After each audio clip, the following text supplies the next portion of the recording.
Hey, hello learners, this is Ekta Rastogi. Welcome back to अपनी अध्ययनशाला। Target TGT PGT batch जो कि हमारा चल रहा है, जिसमें से हमने एक क्वेश्चन पेपर कंप्लीट कर लिया है, जो कि यूपी टीजीटी का पेपर था 2021 का। अभी हमारा चल रहा है यूपी पीजीटी का 21 पेपर, जो कि जिसमें से हमने क्वेश्चन कर लिए हैं 40 क्वेश्चन। अब आगे हम करने वाले हैं 41 to 60 क्वेश्चन। चलिए विदाउट वेस्टिंग टाइम शुरू करते हैं अपना session. In case of business forecasting, Which of the following statements is not correct? व्यवसायिक पूर्वानुमान के संबंध में निम्नलिखित कथनों में से कौन सा एक सही नहीं है? Short range forecasts are less accurate than long range forecast. यानी कि अल्प विस्तार पूर्वानुमान दीर्घ विस्तार पूर्वानुमान से कम सही होते हैं। देखिए यही क्वेश्चन का आंसर हमें मिल जाता है। क्या पूछ रहा है हमसे? स्टेटमेंट कौन सी सही नहीं है, नॉट करेक्ट, है ना। और इसमें आपसे कह दिया गया है कि शॉर्ट रेंज वाली जो फोरकास्ट होती है आर लेस एक्यूरेट। ऐसा तो नहीं होता, जो शॉर्ट रेंज करते हैं हम फोरकास्टिंग वो ज्यादा एक्यूरेट होती है। लॉन्ग रन वाली फिर भी उसमें आपके ऊपर नीचे हो सकता है ना, बट शॉर्ट रेंज वाली ज्यादा एक्यूरेट रहती है। तो यही वाली लाइन पे आपको आंसर आपका मिल जाता है। फिर भी आगे पढ़ते हैं। देखिए, under time series forecast data obtain from past experience is analysed. देखिए टाइम सीरीज में हम पुरानी जितनी भी डेटा होती है उसको ही एनालाइज करते हैं, बिल्कुल सही बात है। Index numbers is one of the method for forecasting, यानी निर्देशांक पूर्वानुमान की विधियों में से एक है, बिल्कुल है। करते हैं ना इंडेक्स नंबर्स में क्वांटिटी और प्राइस को कंपेयर किया जाता है एक स्टैंडर्ड से, यानी कि जो बेस मान लेते हैं हम 100, उससे ठीक होता है। Least square method of business forecasting is also known as line of best fit. बिल्कुल ये भी होता है। तो राइट आंसर हमें पहले ही मिल चुका था वैसे। नेक्स्ट क्वेश्चन पे चलते हैं।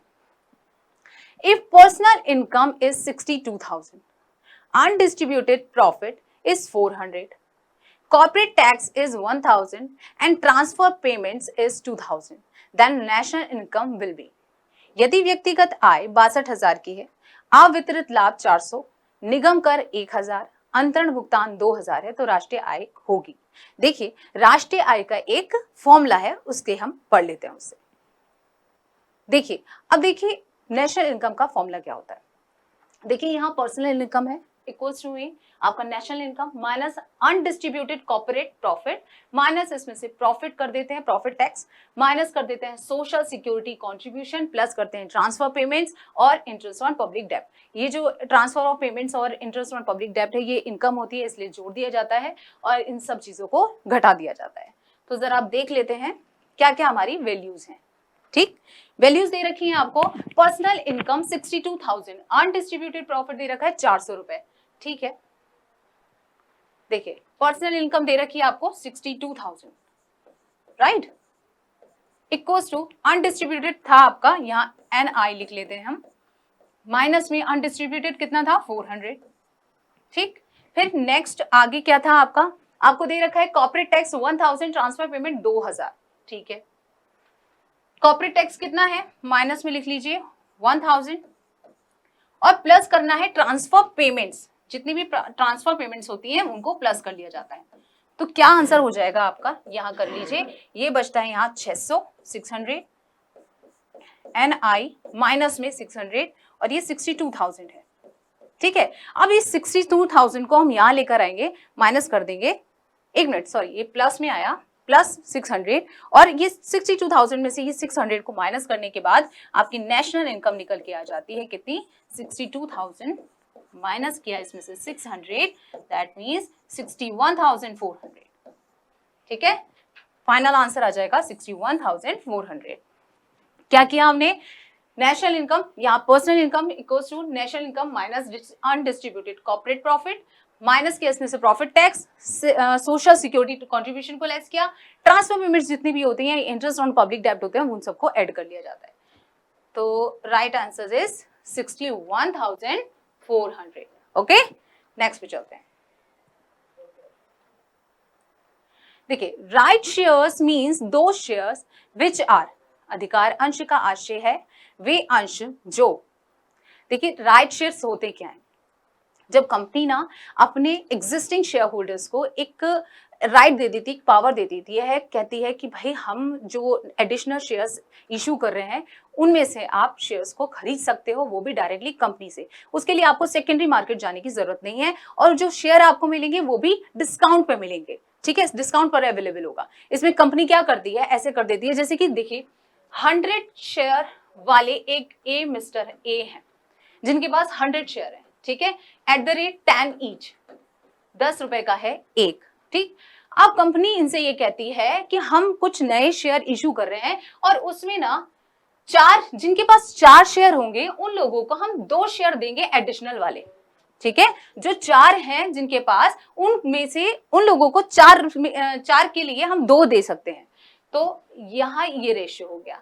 इसके अकॉर्डिंग वो ये भी कहते हैं कि एट द रेट हम 7 ईच पर देने के लिए तैयार है, यानी डिस्काउंट पर देने के लिए तैयार है। तो अब यहाँ देखिए ए मिस्टर ए जिनके पास 100 शेयर थे वो 4 से डिवाइड करेंगे और 2 से मल्टीप्लाई कर लेंगे, क्योंकि 4 पर 2 मिलने के लिए है उनको, है ना, रेशियो ये बनता है। तो ये बन जाएगा आपका 50, ठीक है। अब 50 शेयर 7 रुपए के हिसाब से उनको 350 के पड़ जाएंगे, जो कि पड़ने वाले थे पहले 500 रुपए के, ठीक। राइट शेयर का मतलब यही है कि जो एग्जिस्टिंग शेयर होल्डर्स हैं उनको एक राइट दे देना कि वो मार्केट प्राइस से कम प्राइस पे आपके शेयर्स को खरीद सकते हैं, ठीक है। चलिए, तो right answer is offer to existing shareholders, जो एग्जिस्टिंग शेयर होल्डर्स हैं उनको ऑफर करना, ठीक है। Next question, which of the following statement is not correct, निम्न कथनों में से कौन सी सही नहीं है। यहाँ इस क्वेश्चन में आपसे मैनेजरियल अकाउंटिंग के बारे में पूछा गया है। तो मैनेजरियल अकाउंटिंग को समझ लेते हैं क्या होता है। मैनेजरियल अकाउंटिंग को हम मैनेजमेंट अकाउंटिंग भी कह सकते हैं। इसमें हम क्या करते हैं, हम रिकॉर्ड करते हैं कुछ रिपोर्ट्स, कुछ बनाते हैं, कुछ स्टेटमेंट्स रखते हैं, है ना, एनालिसिस करते हैं। तो ये सब जो है ना, इसके लिए स्पेशली अलग से कुछ रिकॉर्ड नहीं रखा जाता। इसमें से आप जो कॉस्ट अकाउंटिंग करते हो, जो फाइनेंशियल अकाउंटिंग करते हो, वहीं से रिकॉर्ड्स उठा लिए जाते हैं और उनका एनालाइजेशन किया जाता है, ठीक है। तो ये होता है आपका मैनेजरियल अकाउंटिंग। अब यहाँ इसमें पढ़ लेते हैं। अच्छा हाँ, एक और बात कि मैनेजरियल अकाउंटिंग जो होती है ना, उसमें आपकी क्वालिटेटिव और क्वांटिटेटिव दोनों ही एस्पेक्ट्स को, इंफॉर्मेशंस को रखा जाता है। जो फाइनेंशियल अकाउंटिंग होती है, कॉस्ट अकाउंटिंग होती है, वो सिर्फ नंबर्स पे बात करती है, यानी अकाउंट क्वांटिटी पे बात करती है। बट जो मैनेजरियल अकाउंटिंग होती है वो आपकी क्वालिटी को भी ध्यान में रखती है, क्वालिटी इंफॉर्मेशंस को भी ध्यान रखती है। जैसे कि आपका बिजनेस का साइकिल है, रिसर्च कितनी चल रही है, डेवलपमेंट कितना हुआ है, वो सब चीजों को इन्फॉर्मेशन रखा जाता है, रिपोर्ट बनाई जाती है, ठीक है। तो ये होती है मैनेजरियल अकाउंटिंग। चलिए देख लेते हैं आप। Managerial accounting and cost accounting both are complementary to each other in nature. प्रबंधकीय लेखांकन, लागत लेखांकन दोनों ही स्वभाव से एक दूसरे के पूरक हैं। बिल्कुल है, क्योंकि इसके बिना वो काम नहीं चल सकता, उसके बिना ये काम नहीं चल सकता। मैनेजमेंट के लिए बहुत फायदेमंद होता है मैनेजरियल अकाउंटिंग, ठीक है, इंपॉर्टेंट हो जाता है डिसीजन मेकिंग के लिए। Managerial accounting is concern with accounting information that is useful to managers management. बिल्कुल, जो मैनेजमेंट के लिए यूजफुल होती है वो इंफॉर्मेशन होती है ये। Managerial accounting includes details of quantitative information only. ये कह रहे हैं कि क्वांटिटेटिव इंफॉर्मेशन को ही इंक्लूड करती है, जबकि मैंने बताया आपको कि क्वांटिटेटिव के साथ में क्वालिटेटिव को भी करती है इंक्लूड, ठीक है। तो यही वाला आपका गलत हो जाएगा, नॉट करेक्ट पूछा है तो यही वाला गलत हो जाएगा। और थोड़ा सा आप इस चीज को देखा करें कि अगर क्वेश्चन के ऑप्शंस में आपको ओनली शब्द मिल जाता है तो ये वर्ड ना बहुत ही निगेटिव वर्ड होता है। तो अधिकतर आप अगर निगेटिव ही पूछा गया आपसे आंसर तो यही आपका मोस्ट प्रोबेबली यही होगा आपका आंसर। नेक्स्ट देख लेते हैं।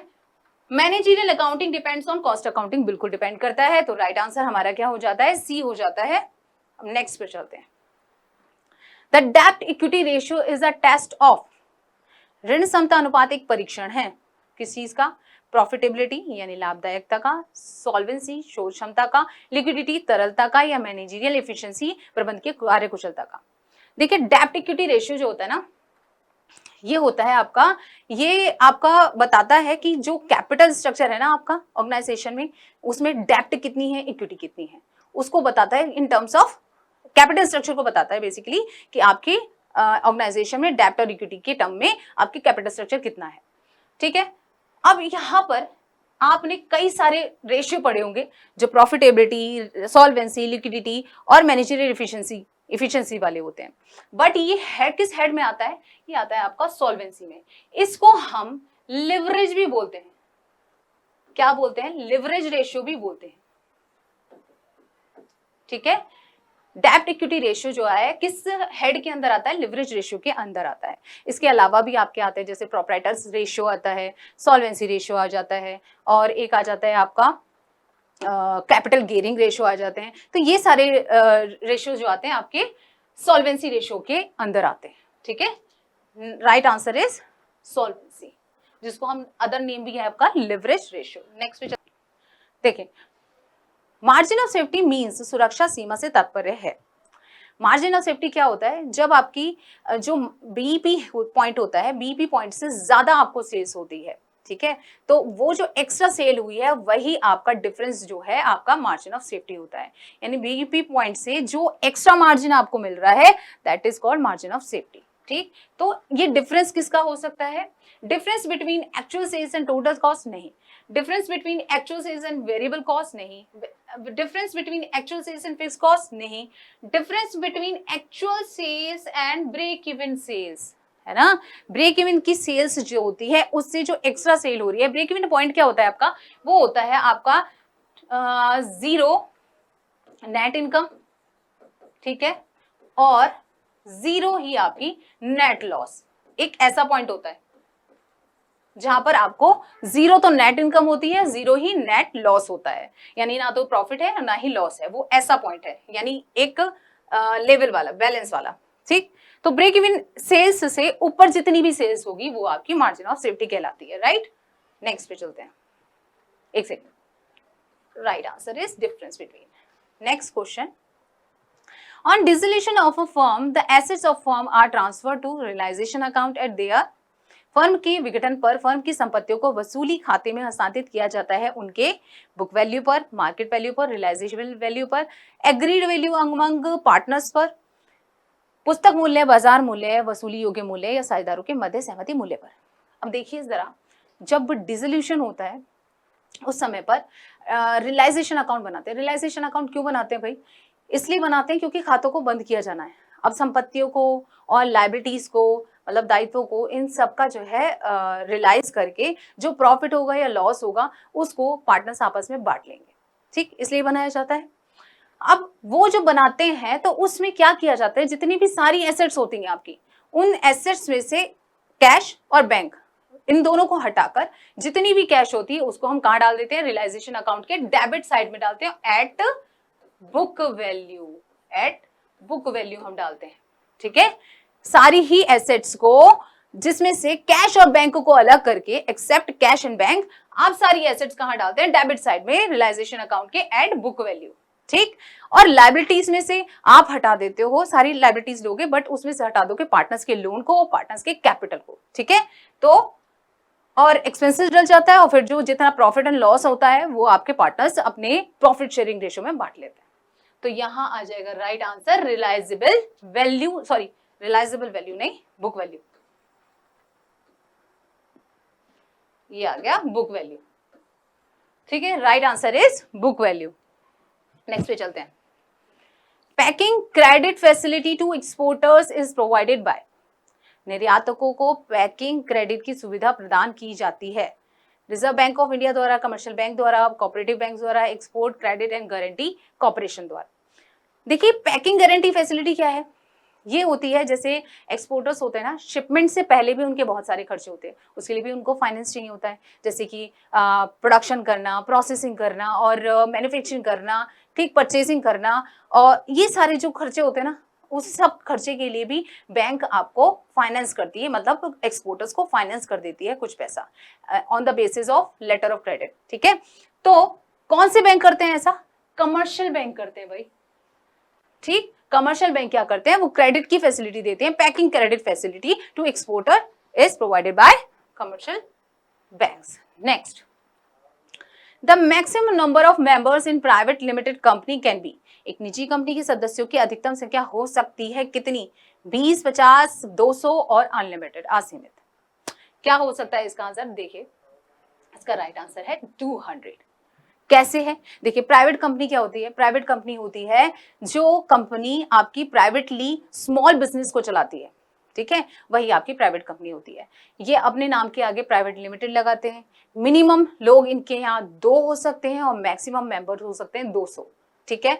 और मैनेजर्स सॉरी डायरेक्टर जो होते हैं ना, डायरेक्टर मिनिमम हो सकते हैं 2 और 15 से ज्यादा नहीं हो सकते। इनको रिस्ट्रिक्शन लगाया होता है कि ये अपने शेयर्स को ट्रांसफर नहीं कर सकते, ट्रांसफरेबल नहीं होते इनके शेयर्स। दूसरी बात, ये पब्लिक को अपने शेयर्स इशू करते समय ना इनवाइट नहीं कर सकते, बिल्कुल इनवाइट नहीं करेंगे। तो ये सारी कहानी होती है आपकी प्राइवेट लिमिटेड कंपनी के साथ, ठीक है। इनका अपना स्पेशल आर्टिकल ऑफ एसोसिएशन बनता है। तो मिनिमम तो इनके होते हैं 2 मेंबर्स और मैक्सिमम हो सकते हैं 200, जो कि कंपनी एक्ट 2013 में बताया गया है, ठीक है। ऐसी एक कंपनी होती है पब्लिक कंपनी, ठीक है। पब्लिक कंपनी जो होती है उसमें मिनिमम तो हो सकते हैं कितने, 7 लोग, ठीक है, 7 मेंबर्स। और मैक्सिमम कितने होते हैं बताइए? मैक्सिमम होते हैं unlimited,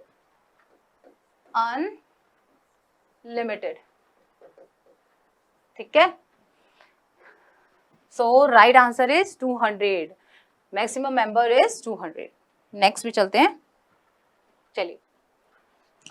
if total production increases with the increase in variable factor it is called, देखिए परिवर्तनशील साधन की मात्रा बढ़ाने से यदि कुल उत्पादन बढ़ता है तो यह कहलाता है law of constant return, law of diminishing return, law of increasing return या law of supply of production. उत्पत्ति समता नियम, उत्पत्ति ह्रास नियम, उत्पत्ति वृद्धि नियम, उत्पत्ति आपूर्ति नियम। देखिए जो ये इसका आंसर होगा आपका कि production increase with increase in variable factors, इसका आंसर हो जाता है आपका लॉ ऑफ इंक्रीजिंग रिटर्न। क्यों होता है जरा समझिए। देखिए लॉ ऑफ इंक्रीजिंग रिटर्न जो होता है ना, उसको हम डिमिनिशिंग कॉस्ट भी कहते हैं, ठीक है, लॉ ऑफ डिमिनिशिंग कॉस्ट भी कहा जाता है। इसमें क्या होता है, इसमें ये मान के चलते हैं कि आप वेरिएबल फैक्टर्स को मोर एंड मोर बढ़ाते जाते हैं, बट सारे बाकी जितने फैक्टर्स हैं उनको कांस्टेंट रखते हैं, ठीक है। उससे क्या होता है, आपकी जो रिटर्न्स है वो इंक्रीज हो जाते हैं। प्रोडक्शन जो है आपका, वो आपकी जितना प्रोपोर्शनेटली आप इनपुट लगा रहे हैं ना, उससे कहीं ज्यादा आउटपुट आपका निकल के आता है। यानी कि एक एग्जांपल से समझ लेते हैं, जैसे इनपुट एंड आउटपुट, ठीक है। यहां इनपुट लगाया आपने 2 यूनिट, ठीक है, वेरिएबल आपने 2 फैक्टर के यूनिट आपने बढ़ाए, 2 यूनिट लगाते हो तो आउटपुट मिलता है 10 का। फिर यहां आपने इसको डबल कर दिया, 4 कर दिया, बट यहां आपको डबल से कहीं ज्यादा मिल रहा है आउटपुट, प्रोपोर्शनेटली इससे ज्यादा मिल रहा है। ये तो जस्ट डबल हुआ है, ये उससे ज्यादा हो गया है। तो ऐसी कंडीशन क्या होती है आपकी, होती है आपकी लॉ ऑफ इंक्रीजिंग रिटर्न। अगर ये दोनों बराबर प्रोपोर्शनेटली अगर इंक्रीज हो रहे होते तो वो होता constant return, law of constant return.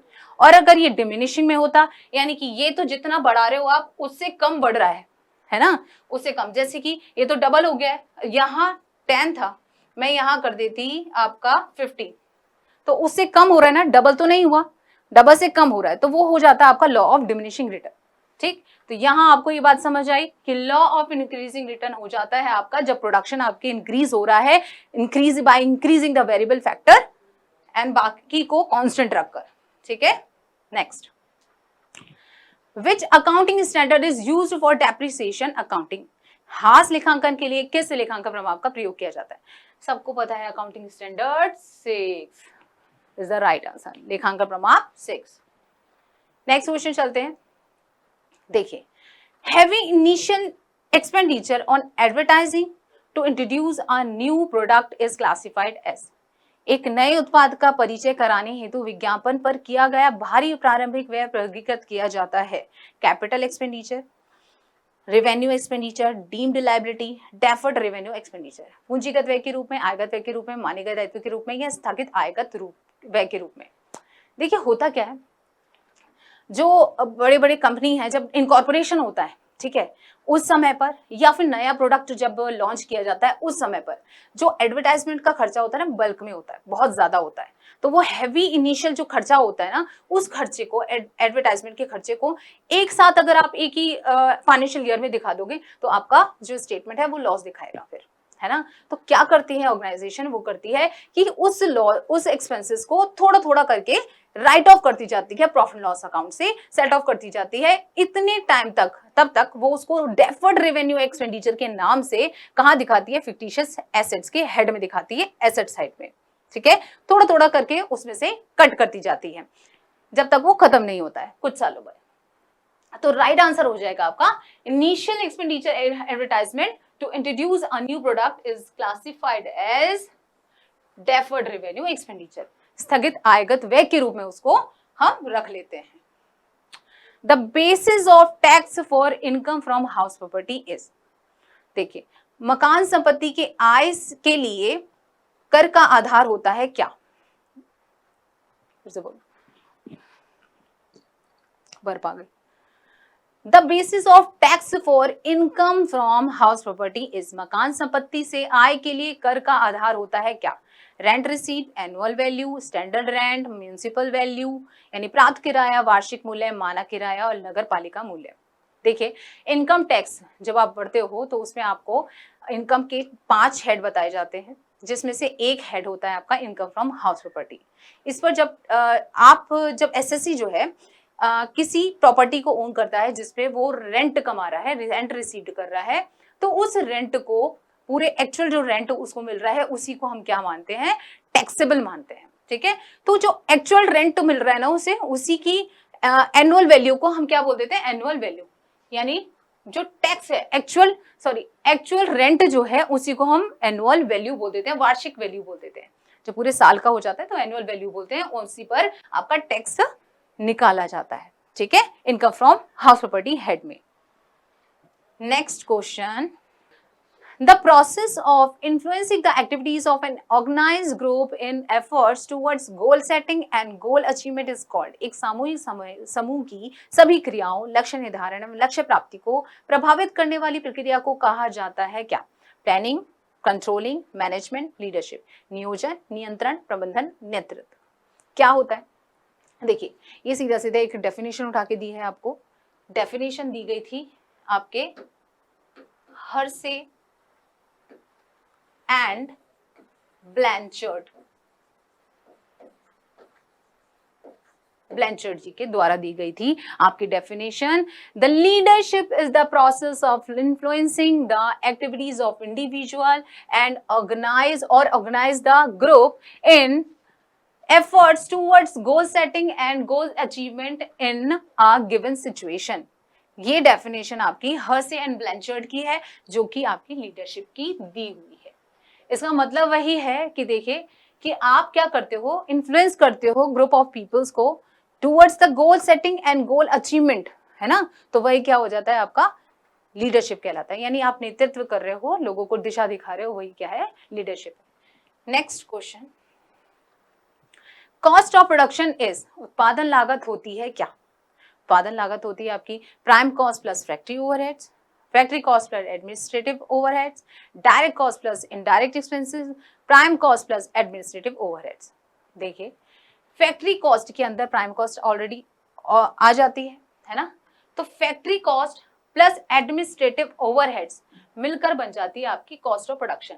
ये जो एडमिनिस्ट्रेटिव ओवरहेड्स होते हैं वही ऑफिस वाले जो ओवरहेड्स हैं वो सारे मिलाकर फैक्ट्री कॉस्ट के अंदर आपकी क्या बन जाती है, कॉस्ट ऑफ प्रोडक्शन बन जाती है, ठीक है। सबसे पहले आती है प्राइम कॉस्ट, फिर फैक्ट्री कॉस्ट, फिर ऑफिस कॉस्ट जो होती है, मतलब आपकी एडमिनिस्ट्रेटिव ओवरहेड्स को मिलाकर आपकी कॉस्ट ऑफ प्रोडक्शन बन जाती है। नेक्स्ट पे जाते हैं, the assumption that anticipate no profit and provide for all losses is based on, लाभों की प्रत्याशा मत करो और सभी हानियों के लिए व्यवस्था कर लो, इस मान्यता का आधार है क्या, convention of conservatism, convention of consistency, convention of materiality, convention of full disclosure. क्या होता है इसका आंसर, देखिए हम पढ़ चुके हैं, ये आपका टीजीटी के पेपर में भी ये पूछा गया था क्वेश्चन, ये बहुत पसंद है इनको।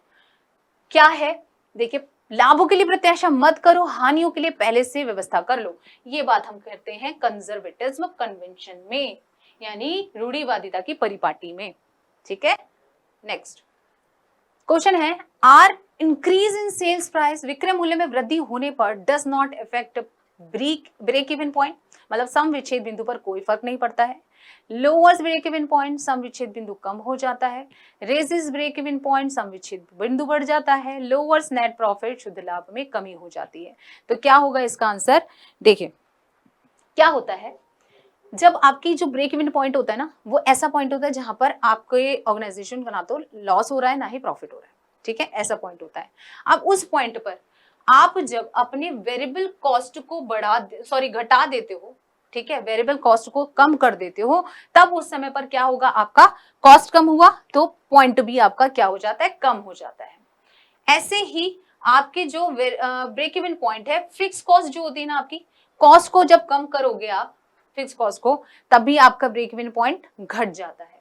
ऐसे ही जब सेल्स का मिक्स आप चेंज करते हो, तो प्रमोशन ऑफ सेल्स मिक्स करते हो, तो भी आपका क्या हो जाता है, आपका बीईपी गिर जाता है। इसी तरह से सेलिंग प्राइस को जब आप बढ़ा देते हैं, बट यूनिट सोल्ड जो होती हैं वो वैसे ही रहती हैं, उसमें कोई चेंजेस नहीं है, तो आपका क्या हो जाता है, ब्रेक इवन पॉइंट भी आपका लोअर हो जाता है। इंक्रीज इन सेल्स प्राइस, जब हम सेल्स प्राइस बढ़ा देते हैं तो भी आपका ब्रेक इवन पॉइंट क्या हो जाता है, कम हो जाता है। तो ब्रेक इवन पॉइंट पे बिल्कुल फर्क पड़ता है। आप सेल्स बढ़ा दो, सेल्स प्राइस बढ़ा दोगे तो बढ़ जाए, कम हो जाएगा। आपका फिक्स कॉस्ट घटा देंगे या वेरिएबल कॉस्ट घटा देंगे तो भी आपका ब्रेक इवन पॉइंट कम हो जाता है, ठीक है। तो right answer is lowers break even point increase in sale price. जब सेल्स प्राइस बढ़ा देते हैं तो आपका ब्रेक इवन पॉइंट घट जाता है। Next question, under which theoretical distribution the quarter deviation is 2/3 of standard deviation. किस सैद्धांतिक वितरण के अंतर्गत चतुर्थक विचलन प्रमाप विचलन का 2/3 होता है। यानी कि आपका बायनोमियल डिस्ट्रीब्यूशन द्विपद वितरण, नॉर्मल डिस्ट्रीब्यूशन प्रसामान्य वितरण, पॉइसन डिस्ट्रीब्यूशन यानी पॉइसन वितरण, रैंडम डिस्ट्रीब्यूशन यानी आच्छादित वितरण। क्या होता है इसका आंसर, इसका आंसर है आपका नॉर्मल डिस्ट्रीब्यूशन। कैसे, देखिए क्यूडी जो होता है ना, QD equals to 2/3 of SD, QD हो जाता है 2/3 ऑफ एसडी। और एमडी की बात करो तो एमडी हो जाता है आपका 4/5 ऑफ एसडी। आगे आपसे एमडी भी पूछा जा सकता है, तो इसको दोनों को याद कर लीजिए। आपके क्या होते हैं, ये नॉर्मल डिस्ट्रीब्यूशन में आते हैं। नॉर्मल डिस्ट्रीब्यूशन जिसका कर्व ऐसे होता है, बेल शेप, ठीक है, ये वाला नॉर्मल डिस्ट्रीब्यूशन हो जाता है इसका आंसर। इसी में क्यूडी क्या होता है, 2/3 ऑफ एसडी एंड एमडी होता है 4/5 of SD. In Taylor's function organisation gang boss, Taylor की क्रियात्मक संगठन में टोली नायक यानी इंस्पेक्ट्स, टोली नायक क्या करता है, inspects quality of work, issues orders and instructions, set up tools and machines, compiles data for ascertainment of cost of production। कार्य की गुणवत्ता की जांच करेगा, आदेश निर्देश जारी करेगा और उपकरण मशीनें तैयार करवाएगा या उत्पादन लागत के निर्धारण के लिए आंकड़े संकलित करता है। देखिए टेलर का जो फंक्शनल फॉर्मेनशिप दिया टेक्निक दी गई है, उसमें उन्होंने बताया है कि जो सुपरवाइजर्स है ना, उनके टास्क को 2 पार्ट में बांट दीजिए, एक प्लानिंग और एक प्रोडक्शन, ठीक। कुछ सुपरवाइजर यानी 4 सुपरवाइजर तो आपके प्लानिंग में होंगे और 4 सुपरवाइजर यानी फॉरमैन आपके होंगे आपके प्रोडक्शन डिपार्टमेंट, ठीक। उसमें उन्होंने जो प्रोडक्शन वाला पार्ट था, उसमें जो 4 फॉरमैन्स बताए थे, उसमें से आपका एक था आपका गैंग बॉस। गैंग बॉस क्या करता है, वो बताता है कि वो आपको अवेलेबल कराता है सारे रिसोर्सेस, जो मटेरियल है, टूल्स है, मशीन्स हैं, वो सबको अवेलेबल कराएगा जिससे कि काम हो सके, प्रोडक्शन हो सके।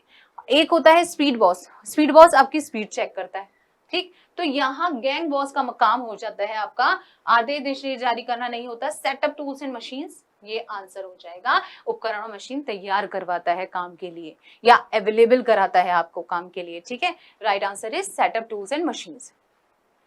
नेक्स्ट पे चलते हैं। द पार्टनरशिप में come to an end due to the, यानी साझेदारी का समापन जिस कारण हो सकता है वह है death of a partner, insolvency of a partner, consent of the partner of all partner and all of the above. साझेदार की मृत्यु, किसी साझेदार का दिवालिया होना, सभी साझेदारों की सहमति द्वारा। जी बिल्कुल, जो पार्टनरशिप है सभी की सहमति से खत्म हो सकता है। कोई साझेदार दिवालिया हो जाए तो खत्म हो सकता है, साझेदार की मृत्यु हो जाती है तो भी पार्टनरशिप खत्म हो जाती है, ठीक है। तो आपका राइट आंसर हो जाएगा all of the above. Okay, that's all for today. आज हमने कर लिए हैं 60 क्वेश्चन सेकंड पेपर के भी हमारे, यानी यूपी पीजीटी के 2021 के पेपर से। तो आप लोगों के लिए अगर ये सेशंस यूजफुल हैं और आपको अच्छे लग रहे हैं तो लाइक शेयर सब्सक्राइब करना मत भूलिएगा। And thank you so much for watching our video. Thank you.